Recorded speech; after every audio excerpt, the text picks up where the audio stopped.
नमस्कार दोस्तों। जब देश में कानून बनाने वाले या कानून की रक्षा करने वाले कानून के घेरे में आ जाएं, तो पूरा देश स्तब्ध हो जाता है। जब हम कानून की बात करते हैं तो अक्सर ये माना जाता है कि रसूखदार और रक्षक लोग इससे बचे रह सकते हैं। लेकिन अभी हाल ही में 24 मई 2026 को भारत के सर्वोच्च न्यायालय में एक ऐसा कदम उठाया जिसने पूरे देश को जो है ध्यान अपनी ओर आकर्षित किया है, अपनी ओर ध्यान खींच लिया है। भोपाल के रहने वाले 33 वर्ष के पूर्व मिस पुणे विजेता तुषार शर्मा की संदिग्ध मौत के मामले में सुप्रीम कोर्ट ने खुद आगे आकर स्वतः संज्ञान लिया है। इस मामले में हैरान करने वाली बात यह है कि मुख्य आरोपी यानी लड़की के पति खुद पैसे से वकील हैं और उनकी माता जी यानी सास एक पूर्व जिला जज हैं। जब कानून जानने वाले ही इस तरह के गंभीर घेरे में आ जाते हैं तो निष्पक्ष जांच पर सवाल उठते हैं। इसलिए आज के इस वीडियो में हम इस पूरे मामले को समझेंगे और इसके बहाने हम हमारे देश के सबसे महत्वपूर्ण कानून दहेज प्रतिषेध अधिनियम 1961 और नए भारतीय न्याय संहिता ठीक है BNS 2023 के कड़े कानूनी प्रावधान को भी बढ़िया से हम समझेंगे, कंप्लीट एनालाइज करेंगे, जो आपके आने वाली जुडिशरी APO PCS परीक्षाओं के लिए मोस्ट इम्पॉर्टेंट साबित होने वाले हैं। तो चलिए इस इम्पोर्टेंस टॉपिक को बहुत बेहतरीन तरीके से समझते हैं। सबसे पहले आइए हम बात करते हैं कोर्ट ने इस फैसले में क्या किया है। तो भाई कोर्ट की स्थिति की मैं बात करूं तो कोर्ट ने इस केस में इस केस का नाम रजिस्टर्ड किया है वो है वैवाहिक घर में एक युवा महिला की अस्वाभाविक मृत्यु के मामले में कथित संस्थागत पक्षपात और प्रक्रिया संबंधी अनियमितताओं को लेकर सुप्रीम कोर्ट ने इसमें शो मोटे यानी स्वतः संज्ञान लेते हुए मामला को दर्ज किया है। इस बेंच की अगुवाई खुद चीफ जस्टिस ऑफ इंडिया यानी CJI सूर्यकांत, जस्टिस जयमाल्या बागची और जस्टिस विपुल पंचोली कर रहे हैं। कोर्ट ने शनिवार शाम को सिर्फ मीडिया रिपोर्ट्स और परिस्थितियों को देखकर ये एक्शन लिया है। अगर हम इस टाइमलाइन पर नजर डालें तो इन दोनों मुलाकात एक डेटिंग ऐप के जरिए हुई थी इन दोनों लोगों के बीच की, ठीक है। तो यहाँ पे हम बात करेंगे, सबसे पहले हमने आपको बताया कि भाई ये केस था और यहाँ पे सूर्यकांत और ये जस्टिस विपुल पंचोली जी हैं, इन्होंने इस केस की सुनवाई कर रहे हैं। और यहाँ पे हम बात कर रहे हैं कि शनिवार शाम का मामला था, विवाहित महिला की जो है अप्राकृतिक मौत हो जाती है। अब यहाँ पे हम इसी उद्देश्य की बात कर रहे हैं, आगे आएंगे तो हमें ये पता चलता है कि इन लोगों के बीच में क्या चीज़ें चल रही थी। तो मैंने कहा कि भैया इन दोनों की जो मुलाकात होती है वो एक डेटिंग ऐप से होती है। शादी के महज 5 महीने के भीतर ही यहाँ पे देखेंगे 25 दिसंबर 2024 को शादी होती है समर्थ सिंह से इनकी तुषा की, ठीक है। और यहाँ पे 5 महीने के भीतर ही 12 मई को भोपाल के कटारा हिल्स में तुषा मृत पाई जाती है, ठीक है। भोपाल में इनकी संदिग्ध मौत होती है। लड़के के परिवार का आरोप है, जो लड़की यानी तुषा है, इनके परिवार वालों का जो आरोप है, इनका कहना है कि शादी के बाद से ही उन पर लगातार दहेज के लिए शारीरिक और मानसिक दबाव बनाया जा रहा था। मध्य प्रदेश हाईकोर्ट ने भी इस मामले की गंभीरता को देखते हुए दोबारा पोस्टमार्टम की इजाजत दी है और आरोपी पति ने आत्मसमर्पण कर दिया है, जिन्हें 7 दिन की जो है पुलिस कस्टडी में भेजा गया है, ठीक है। तो यहाँ पे आप देख रहे हैं 22 मई को जो है यहाँ पे हाईकोर्ट की अनुमति है, दूसरे PM की हाईकोर्ट की से अनुमति ली गई है। 24 मई को यहाँ पे स्वतः संज्ञान लिया है सुप्रीम कोर्ट ने, ठीक है। आगे बढ़ेंगे तो आप ये समझ रहे हैं कि भाई यहाँ पे अब आप ये सोच रहे होंगे कि सुप्रीम कोर्ट को इसके बीच में आने की क्या जरूरत पड़ी, है ना। तो यहाँ पे आप देखेंगे कि ये जो शब्द है इसमें जो इस्तेमाल हुआ है संस्थागत पूर्वाग्रह, ये क्या है भाई। तो चूंकि आरोपी की जो माँ है वो खुद एक पूर्व जिला जज रह चुकी हैं, इसलिए पीड़ित परिवार को ये डर था कि स्थानीय पुलिस और जांच एजेंसियां उनके प्रभाव में आकर सबूतों के साथ छेड़छाड़ कर सकती हैं या जांच को कमजोर कर सकती हैं।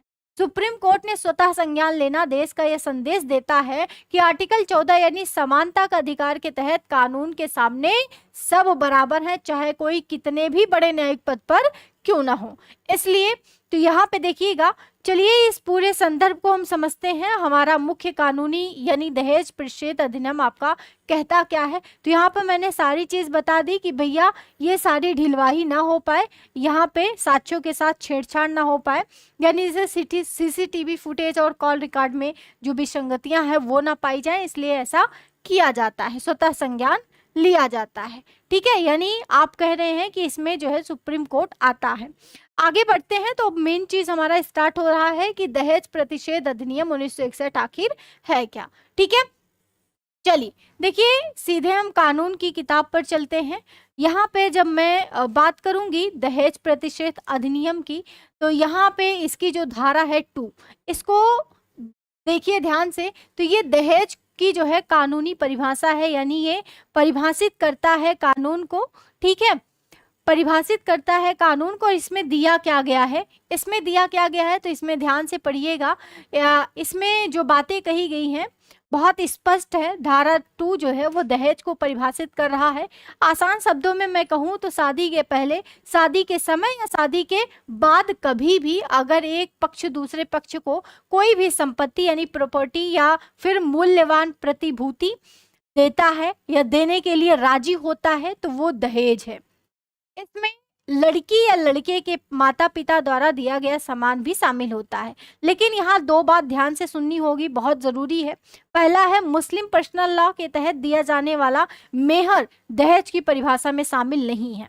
ठीक है, दूसरी बात यह है कि अगर शादी में बिना किसी मांग के स्वेच्छा से उपहार या फिर तोहफे दिए जाते हैं तो वो भी दहेज नहीं कहे जाएंगे, बशर्ते कानून के नियम के अनुसार उन उपहारों की एक बाकायदा लिखित लिस्ट यानी रूल्स 1985 के तहत बनाई गई हो। ठीक है, तब वो दहेज कहे जाएंगे। तो यहाँ पे आप ध्यान से देखिएगा कि जो मुस्लिम विधि है इसके तहत मेहर जो शामिल होता है वो दहेज में नहीं आता है। ओके, तो यहाँ पे ये सारी चीजें जो मैंने धारा 2 की बात किया, इसका धारा 2 जो इसे परिभाषित कर रहा है। दूसरा आइए बात करते हैं धारा 3, 4 और 4 का ए पे। ठीक है, और इसमें क्या है, इसमें अपराध और सजा के प्रावधान दिए गए हैं। ठीक है, अगर कोई इस कानून को मान लो तोड़ देता है तो सजा क्या है। ये तीनों धाराएं जो है बहुत महत्वपूर्ण है, जो सजा के बारे में बात कर रही है, धारा 3 और 4। अगर मैं धारा 3 की बात करूं, यहाँ पे आप ध्यान से देखिएगा, धारा 3 क्या है भैया, दहेज लेना या फिर देना से संबंध रखता है। अगर कोई व्यक्ति दहेज लेता है ना, या फिर देता है या ऐसे करने के लिए किसी को उकसाता है तो ये गंभीर अपराध माना जाता है और इसके लिए कानून में न्यूनतम 5 वर्ष का जो है प्रावधान है जेल की। साथ ही साथ यहाँ पे 15,000 रुपए जो है या फिर जितना दहेज लिया गया है उसकी कीमत के बराबर जुर्माना भी लगाया जा सकता है। तो ये है आपका धारा 3। आगे आएंगे धारा 4 की बात करेंगे तो ये किससे संबंध रखता है, दहेज की मांग करने से। कई बार शादी जो है वो शांति से हो जाती है लेकिन बाद में लड़के वाले लड़की के माता पिता से पैसे या फिर गाड़ी की मांग करने लगते हैं। सीधे या फिर परोक्ष रूप से दहेज की मांग करने पर जो है धारा 4 के तहत 6 महीने से 2 वर्ष तक की जेल और साथ ही साथ 10,000 रुपए तक का जुर्माने का जो है इसमें नियम बनाया गया है। वहीं पे धारा 4 का ए इसकी बात करेंगे तो ये विज्ञापन पर पाबंदी लगाता है। आपने पुरानी फिल्म में देखा होगा या सुना होगा, जो मेरी बेटी से शादी करेगा उसे मैं आधा बिजनेस या कार दूंगा। आज के समय में ऐसा कोई भी विज्ञापन अखबार या फिर मीडिया में देना कानूनी रूप से बंद है। ऐसा विज्ञापन देने पर 6 महीने से या फिर 5 साल जो है कैद हो सकती है, यानी इतने सालों तक का जुर्माना कह सकते हैं आप यहाँ पे सजा का प्रावधान किया गया है। साथ ही साथ 15,000 यहाँ पे देख रहे हैं जुर्माना भी बताया गया है। ये तो आपने बात किया दहेज प्रतिषेध अधिनियम 1951 की।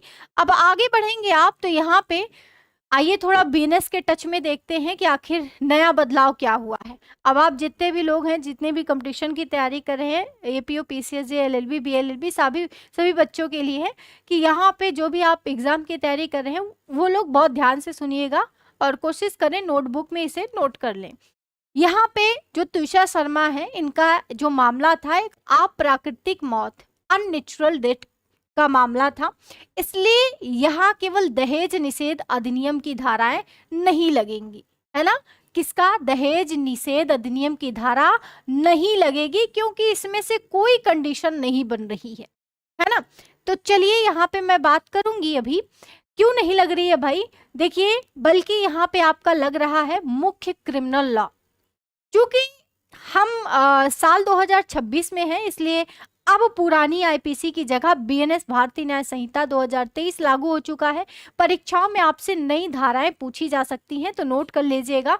दहेज मृत्यु, दहेज मृत्यु की मैं बात करूंगी यहाँ पे, तो ये पुरानी धारा है आपका 304 का बी, और जो नई धारा आई है वो है धारा 80।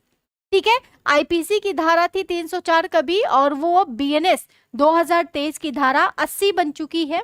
इसके तहत 3 शर्तें पूरी होनी चाहिए। ठीक है, इस धारा के तहत कितनी शर्त पूरी होनी चाहिए, 3 शर्तें। पहला है, महिला की मौत शादी के 7 साल के भीतर होनी चाहिए। तुषा के शर्मा में सिर्फ 5 महीने में हुए हैं। मौत सामान्य ना होकर अप्राकृतिक हो, जैसे जलने से हुआ हो मौत, चोट से, या संदिग्ध स्थिति में।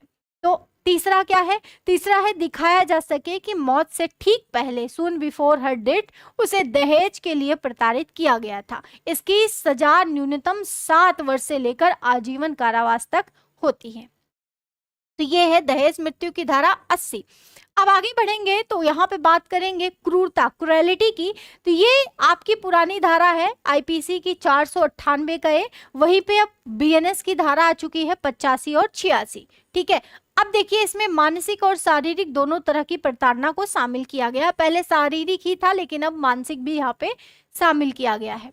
ठीक है, और यहाँ पे आप देख रहे हैं समान इरादा, अगर दोनों का जो है इरादा रहे, तो इसमें पुरानी धारा है 34 और नई धारा है धारा 3 का 5, बीएनएस की धारा 3 का 5। अब यहाँ पे आपने देखा कि तुषार शर्मा का ये जो मामला है, ये हमें सोचने पर मजबूर करता है कि सन 1961 में बना ये कानून आज 2026 में उतना ही प्रासंगिक क्यों है। समस्या जो है वो कानून की कमी की नहीं है, समस्या समाज की मानसिकता की है, जहां उच्च शिक्षित वकील और जज परिवारों में भी ऐसी दुखद घटनाएं सामने आ रही हैं। तो ये भाई सोचने पर मजबूर करता ही है। सुप्रीम कोर्ट इस मामले में हस्तक्षेप करना न्याय व्यवस्था में आम जनता के विश्वास को मजबूत करता है। इस पूरे मामले में आपकी क्या राय है? क्या यहाँ पे वीआईपी आरोपियों के मामले की जांच सीधे सीबीआई को सौंप देनी चाहिए? मुझे कमेंट में आप जरूर बताइएगा।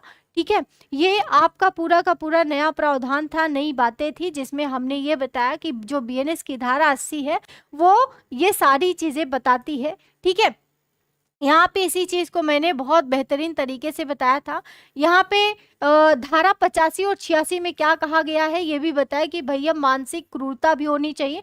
मानसिक क्रूरता का मतलब है ऐसा आचरण जो महिला को आत्महत्या के लिए जो है मजबूर करे या फिर गंभीर मानसिक चोट पहुंचाए। शारीरिक प्रताड़ना क्या है भाई? शारीरिक प्रताड़ना जैसे महिला के किसी अंग को नुकसान पहुंचाया, स्वास्थ्य को खतरे में जो है डालना, ये सारी चीज शारीरिक प्रताड़ना। दबाव बनाना भी एक आता है कि जब किसी कीमती संपत्ति या सुरक्षा की अवैध मांग को जो है पूरा करने के लिए मजबूर किया जाता है, तब जो है ये दबाव बनाने में आता है। तो ये 85-86 की धारा थी। और यहाँ पे सुप्रीम कोर्ट ने हस्तक्षेप क्यों किया, ये सारी चीजें हैं। मैंने बताया भैया कि आप क्या सोचते हैं, सीबीआई जांच होनी चाहिए। यहाँ पे rule of law versus institutional influence की बात है, तो निष्पक्षता, जब आरोपी न्यायिक तंत्र से जुड़े हों तो पीड़िता जो है भरोसा तो डगमगाता ही है ना। यही सारी चीज मैंने बताया। यहाँ पे नजीर पेश करना, वैज्ञानिक साक्ष्य क्या है, ये सारी चीजें मैंने अभी बताई है ना। तो इस प्रकार से आपने ये देखा कि जो कानून होता है ना, उसकी ताकत सजा देने में नहीं बल्कि उसे बिना किसी भेदभाव के लागू करने में है। तो आपके इस पर क्या सोचने हैं ये हमें ज़रूर बताइएगा कि सीबीआई की जांच होनी चाहिए वीआईपी आरोपियों के मामले में। मुझे कमेंट में ज़रूर बताएं। अगर आप जुडिशरी या फिर लॉ एग्जाम्स की तैयारी कर रहे हैं और बीएनएस की नई धाराओं जैसे धारा 80, 85, 86 इसके तहत जो नए प्रावधान है, जैसे स्वतः संज्ञान का केस लॉ जिसे मैंने अभी बताया, इसे आप नोट ज़रूर करिएगा। और साथ ही साथ अगर ये वीडियो आपको पसंद आया हो, इन्फॉर्मेटिव लगा हो, तो आप इसे लाइक करें, दोस्तों के साथ शेयर भी करिएगा। साथ ही साथ चैनल को सब्सक्राइब करना ना भूलें।